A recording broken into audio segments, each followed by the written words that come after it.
This is future technology. All right, thanks for tuning in, everybody. It's Mr. J's Rock Talk.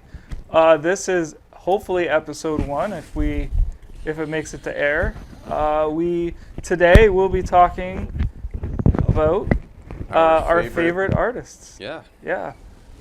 Please make sure you like and subscribe the video so that we see that, and we'll hopefully make more. Throw some comments. Comments are great. We'll try to respond to the more positive comments. Negatives too. Oh, well, Hey, yeah. we have to include everyone on this. Okay. Yeah. Fair enough. Yeah. If you're negative, you're gonna regret it. So how's everything going, guys? It's going great. Absolutely. You learned superb. any new songs lately?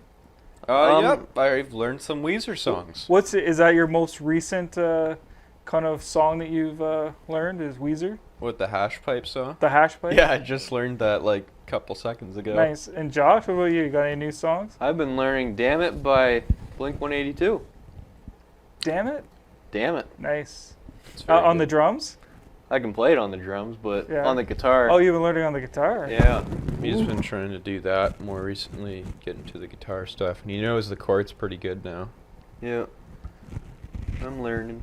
All right, so let's dive into this. So Ryan, you kind of wanted to talk about our favorite bands, which is probably a good way to start so that the people know. Yeah, see our little perspective background on in it, yeah. music. Yeah. So I'm going to go first, and I'm going to go with the one that you guys probably guess I'm going to say. I grew up around Everclear. Everclear is my band. The first, I heard it on the radio. I heard their The big AM radio? hit. No, it is not that long ago. No, I heard Santa Heard 'em on a Monica. record player. Yeah, and then I really didn't think much of it, one hit wonder sort of thing. But my wife, then my girlfriend, had the CD, and she loaned it to me, their Sparkle and Fade CD, and I was hooked. Like it was grungy, and Was that their first record? it wasn't. They had a Fire and Maple song off of, I think it was World of Noise is their first album, and it really didn't go anywhere. And Okay. then with Santa Monica, I think they went back and actually released the first, because the first one was more of, it wasn't really a big release. So then they went back later and actually re-released it so that people, because once you're a fan, you want all the old stuff, right? Yeah, of course. So I have it. I have how all their original member stuff Okay. before they did their big switch over. When was that switch? Was that So it was, I think it was after the Volvo Driving Soccer Mom album, whatever album that was. you know what year that would be? I don't, but I it might have even been before. Yeah, I'm not sure, to be honest. I know that they had a big falling out, so they got big with their second album was when they went really big, because they said they really didn't want to be a one-hit wonder. So that when they did their third album, their one after the Sparkle and Fade, So Much for the Afterglow, they really wanted to make sure they got a hit, so that they weren't the one-hit wonder. So they went heavy, they went hard on that album, and then they toured, and I think it was near the end of the tour in Australia. They were on stage, and there's a lot of stuff getting thrown around. I guess they At love the the stage? crowds. Yeah. Oh, okay. They love the crowds there, but they like to throw stuff. So they're throwing shoes. I think the one guy that was on stage said he watched the shoe as it twirled through the air. It hit the mic stand that Art was singing from. Yeah. And then I guess it made him bleed or something. And Art was famous, I guess the band members say, of stop everything, and they got annoyed, right? Because Oh, of course they would. they're like in the middle of playing, and all of a sudden Yeah, and they paid you for gotta these stop. tickets, and yeah. And so he's kind of like, hey, he looks at one of the band guys, is like, what do you think of people that throw stuff? And then guys are like, oh, it sucks or whatever. And then he looked over at there's basically 3 members. There's Art, Greg, and Craig. And he looks over at Craig, which is the bassist, and he's like, well, what do you think? And the bassist was like, I just want to play some music. Like, he was kind of annoyed because they had stopped, and he's getting in the groove of things, and it's 2 songs in. Yeah, I just wanted to carry on with it. So Art through the got show. kind of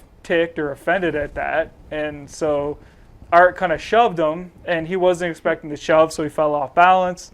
He fell, and then I think he walked off stage. So the bassist leaves, and then that was kind of the beginning of the end. I think they had a couple shows left, and they just.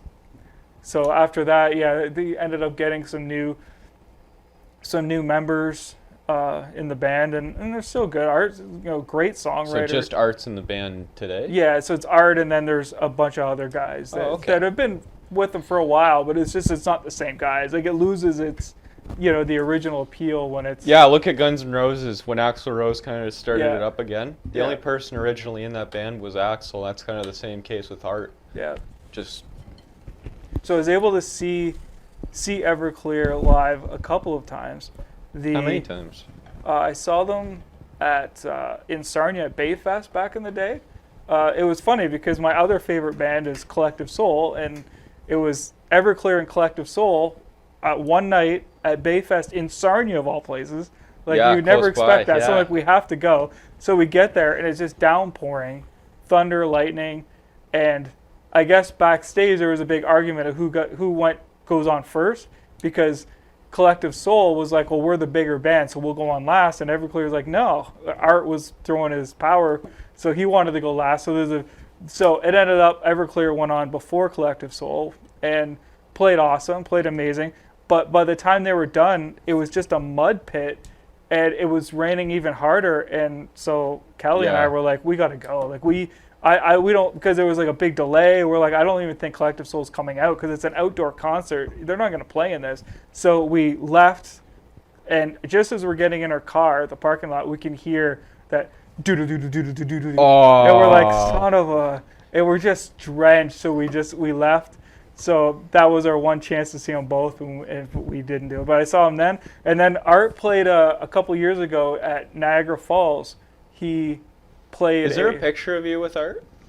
There's a picture of Kelly with Art.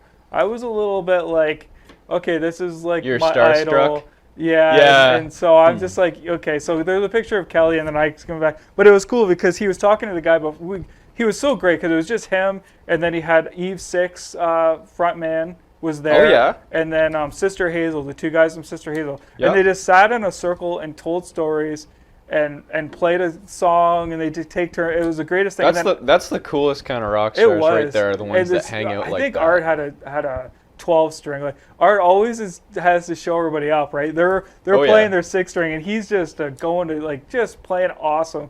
And so afterwards they leave, but he sat on the stage, and people formed a row, and we were the last ones in the row because I'm like, I don't need to see him, but I knew deep down I really did want to shake the guy's hand. So eventually we got in line, and he sat through everybody, and then we got to us, and the guys in front of us was talking about a movie that he was in, because they did, like, Everclear was in playing on stage in a movie. And was that Rockstar? Because they had a song that came out when that movie came out. No, it was a movie called Loser. And it was funny because Art's like, geez, I can't remember. And so Kelly was like, hey, it was Loser. And Art like, yeah, it was just like you're having this conversation with this guy that just happens to be your idol and a rock star. Yeah, right? he's only the guy that wrote the song and performed it. Yeah, and so it was just so cool to have that moment where it was just like, he's just sitting there, and so they leave, and it's just like the three of us, Kelly, me and Art, just sitting there, and, he says, we talk, and he, takes a picture, or we get a picture, and it was like, wow, even though it's way after he's like big, it's still really cool. It's still him. Yeah, so that was awesome. So that's Everclear is my definite number one. So, yeah, I could see why. Josh, what about you? You can go next. Who's your number one? Number one band? Yeah, number one band. Number one band, Linkin Park. Linkin Park. My favorite band of all time, for sure. Why? Yeah, why? Why is that? Why is that?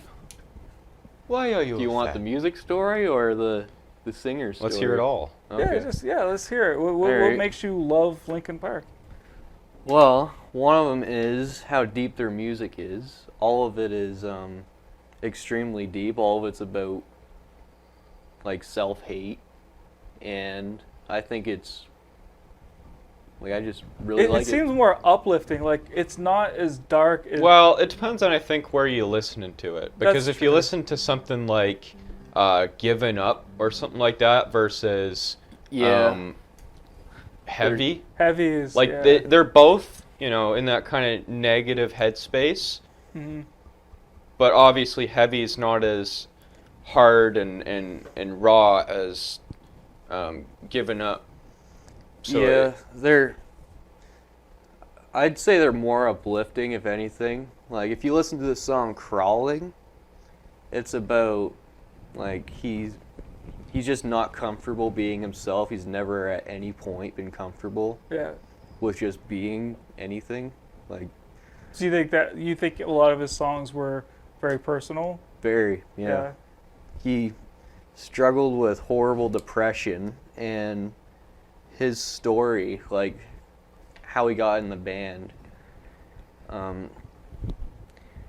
There was a band called Zero, which is Linkin Park before they named it Linkin Park. The same How guys? about Grey Days? Yeah, same guys. He had Grey Days before he had That Day. Yeah, but we're talking about Linkin Park.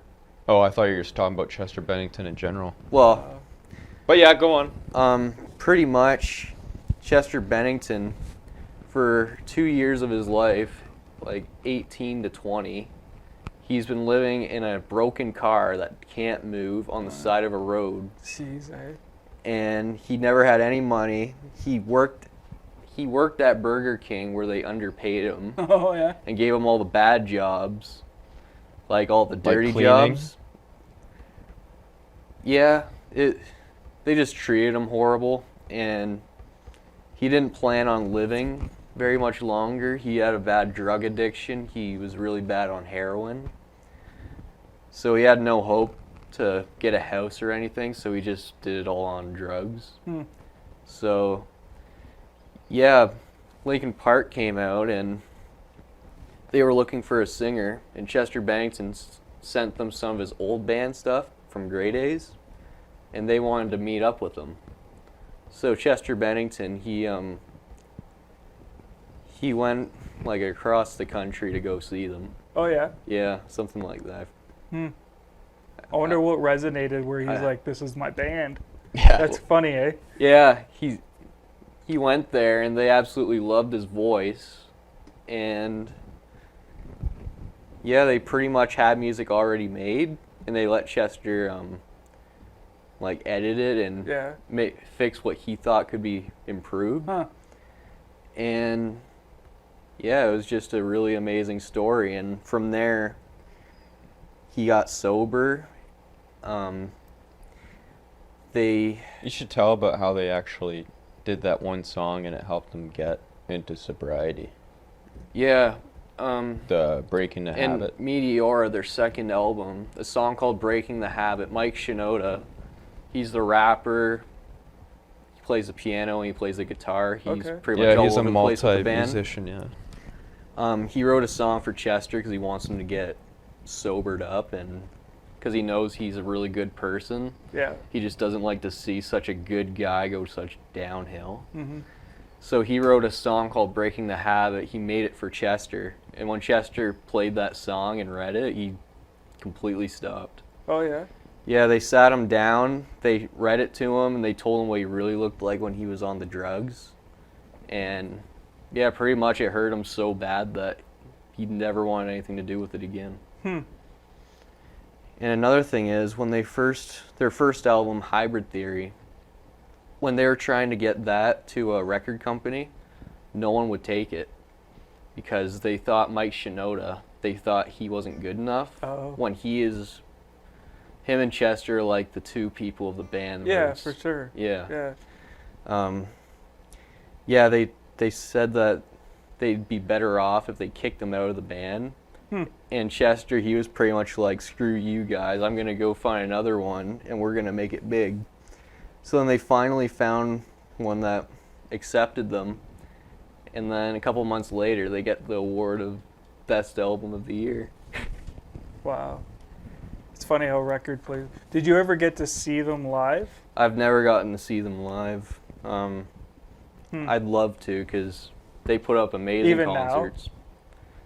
Well, they don't do it anymore. Like they're the bands.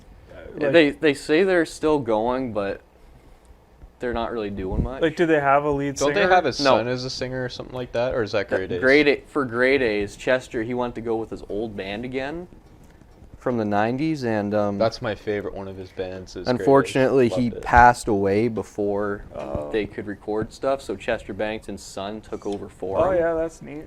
Yeah, and his son is actually a very good singer.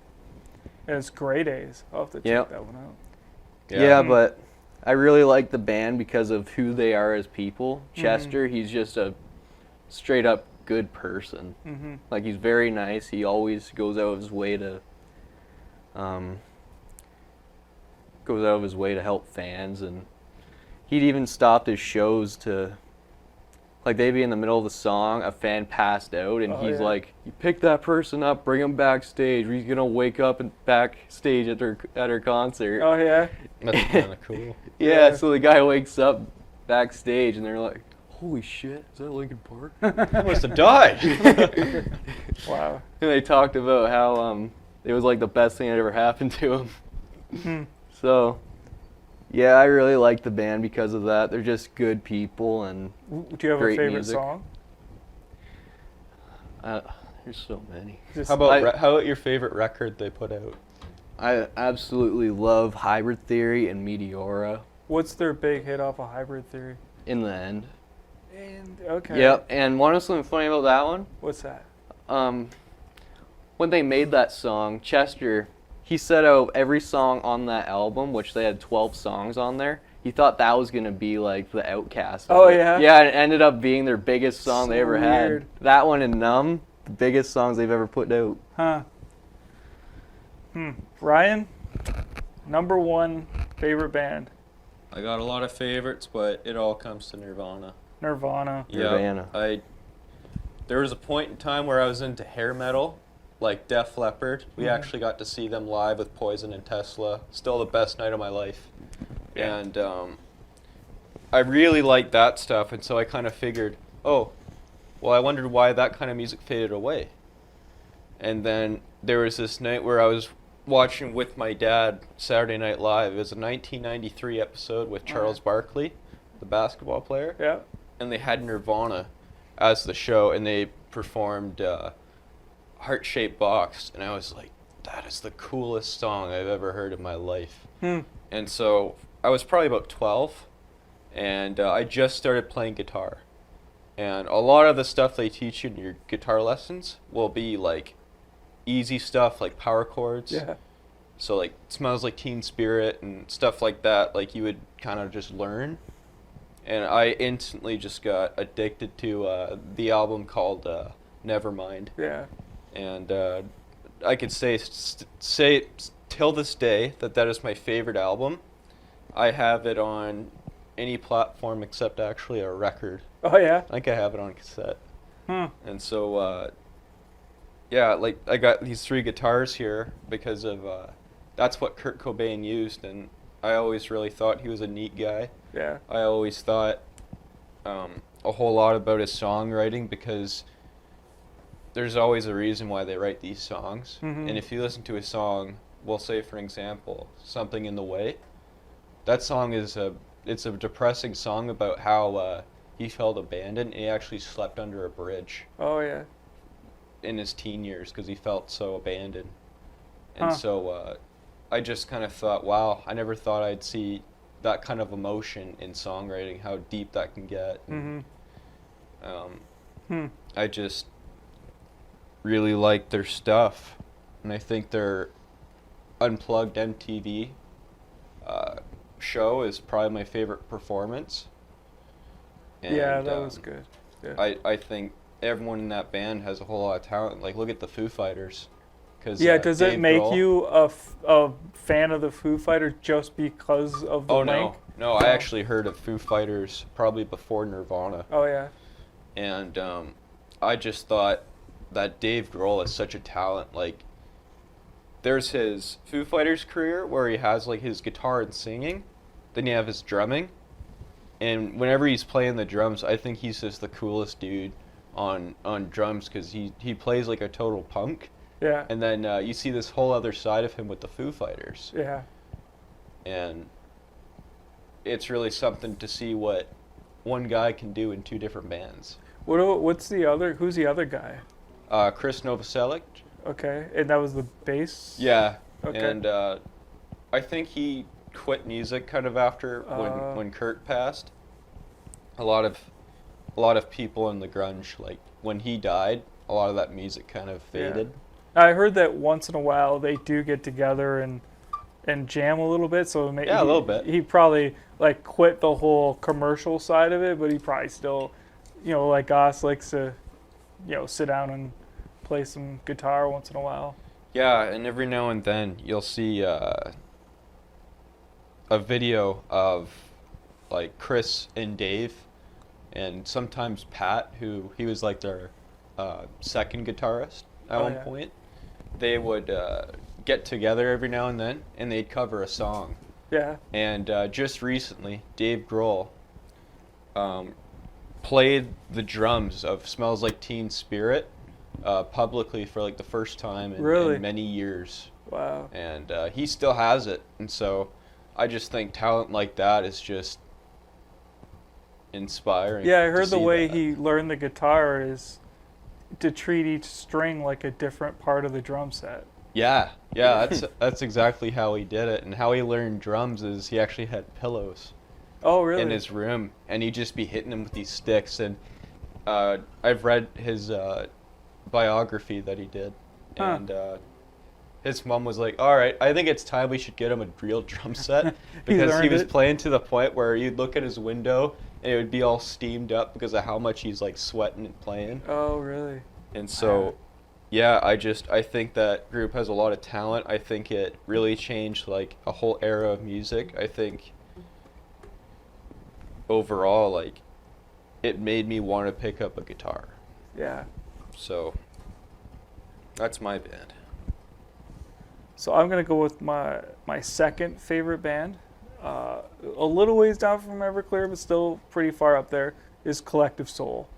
Yeah. Yeah, they've got some good stuff, and it's funny because the lead singer, his dad, I think, was a preacher, and I guess that's probably where he kind of learned how to sing, is in a church. But I don't know, their music, it just it hits me like a, yeah, The World I Know, that song, yeah, like it's one of my favorites. Yeah, and like the heavy, yeah, yeah, like that. Yeah, there's some good hits. Y Part 2. There's so many heavy songs. December.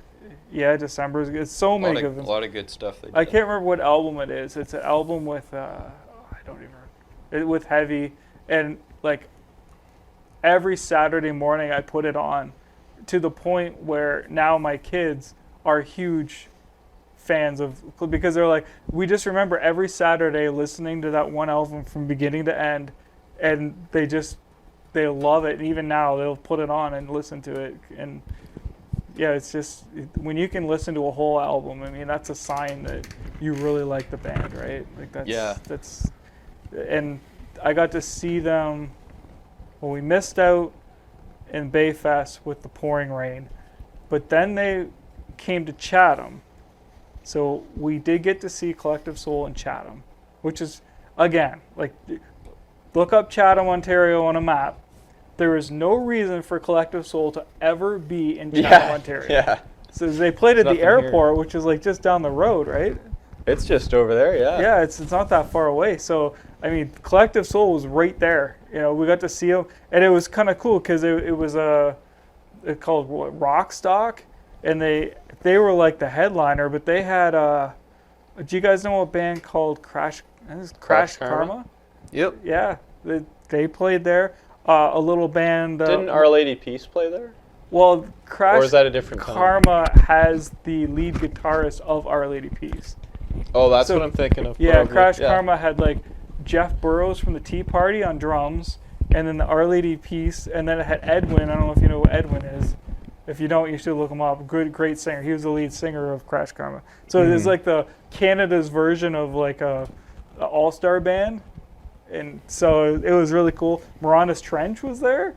Oh yeah. Like they kind of, it was before they were hit really big, but it's pretty interesting that we got to say we saw Morana's Trench live, even though it was kind of early on, and then we saw Collective Soul in Windsor when they played at the casino, which was not a good play. You should never see a rock band at a casino. Like when I saw Yeah, Everclear, it's it's one weird. thing when it's an acoustic set and it's a small venue. Where I think It'd have we're to be all like an at elegant tables. type. But Collective Yeah, Soul show. out there putting on a show. They got the lights and everything, and it's a bunch of people that got free tickets, and they don't even really appreciate the band. You know, coming in late, leaving early. It isn't a good feel. Like you said, the Poison, seeing Poison live, like that's Best show epic. ever. Yeah. Yeah. But it was a little disappointing, but luckily we had seen them at the outdoor show at Chatham, and I just don't think they really had their crowd there is all. yeah. Like you could be in the most elegant, fancy place, but if you don't have like the type of people that you're kind of aiming for, Yeah. like if Nirvana was to play in front of a bunch of like rich billionaire parties, you know, like a wine Well, party, I think like it wouldn't yeah, work. But anybody could play in front of them, and they're not gonna because they're you gotta not really there. have your audience. They're not there to watch and be. They didn't go there because of the band. The casino, they're going there because it's a casino, and there happens to be a band playing. Yeah, just the entertainment, Yeah, but it's so not their type. That's why I'm like, oh, I wouldn't do it again for a big band. Like I'd want to see them where people are going to see them, because then you get that energy, the crowd chanting, but it was really they still put on a great show. They had a piano there. Like they're very different than they were at Rocksock, because they're just a different set. But it was really neat to see the different types, the different way they did the different concerts. Who do you got, Josh? Number 2 on your list. Probably Second greatest. favorite band. Nickelback? No. Nickelback. No. I'm sorry, but no. Don't make fun of Nickelback. Nickelback's great. They're They're good. fine. It's just they're nowhere near my top. They're fine. They're Slipknot. good. Corey Taylor.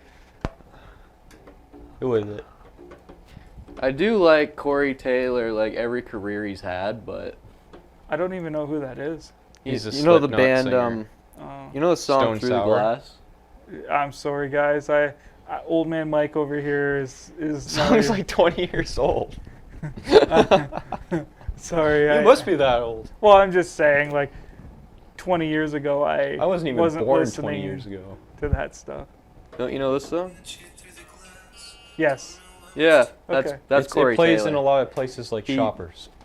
His main, he plays in 2 bands and then his solo career: Stone Sour, Slipknot, and Corey Taylor. His career, separate one.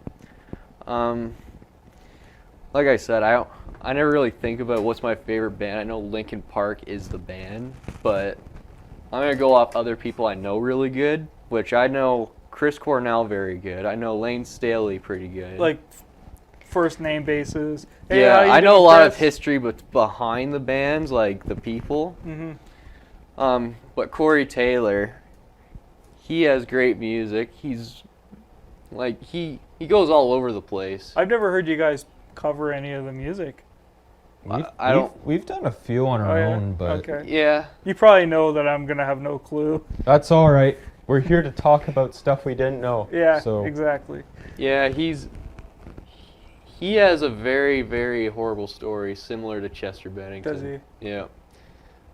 Well, it's funny because Art overdosed, and it seems like every one of these guys we're bringing up has a we've had a problem with yeah, substance hard- abuse. hard story. Yeah, like Chester Bennington, he wrote his songs not for him. He wrote for people who feel like that. Mm-hmm. Corey Taylor does that too. They were actually very good friends. Oh, were they? Okay. Yeah. Corey Taylor, he suffers from really bad depression. When he was a kid, he never really got to settle with a house. He was always all over the place because people were always out to get him. And yeah, there's a lot of times where he was thinking about ending it, Oh. but he's a fighter. He's always fought his depression very well. But his music, I love his music because he can go through really soft music and he can go through really hard music. Like, he's all over the place and he can make it all sound good. Like, he can go from complete screaming music where it's just complete metal, it sounds awesome. Yeah.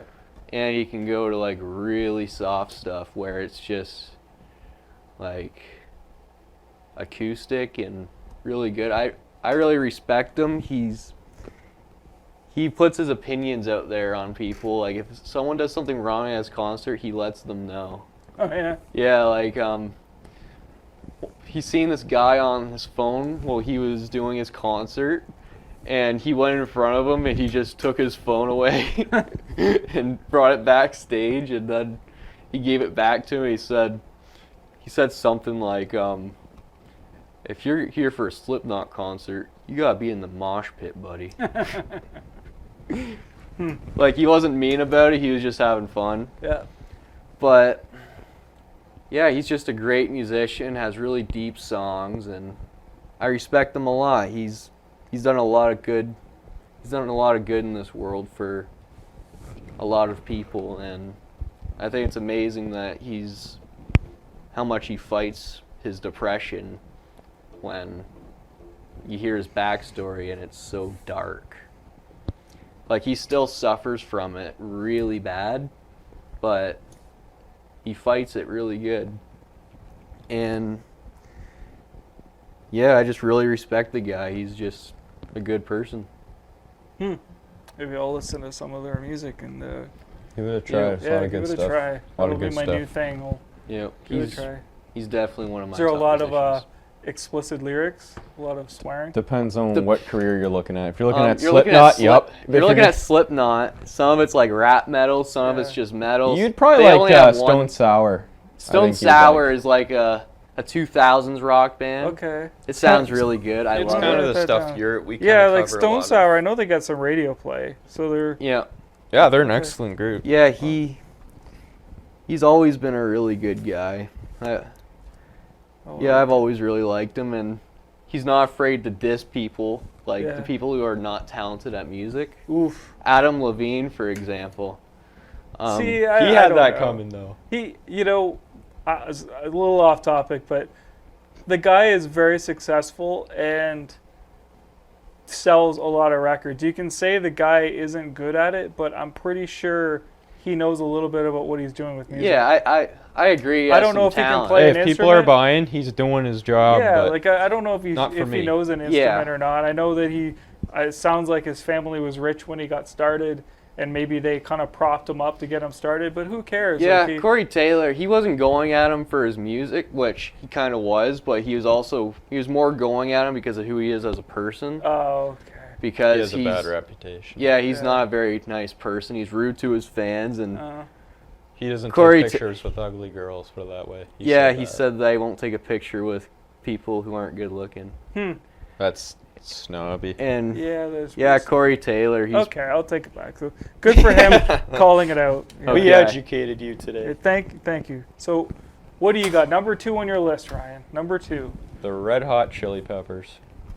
And Red the reason because of that is, well, most of the songs that I like to play on the guitar, I like to have a little bit of a challenge, like Under the Bridge, or Can't Stop, or Californication.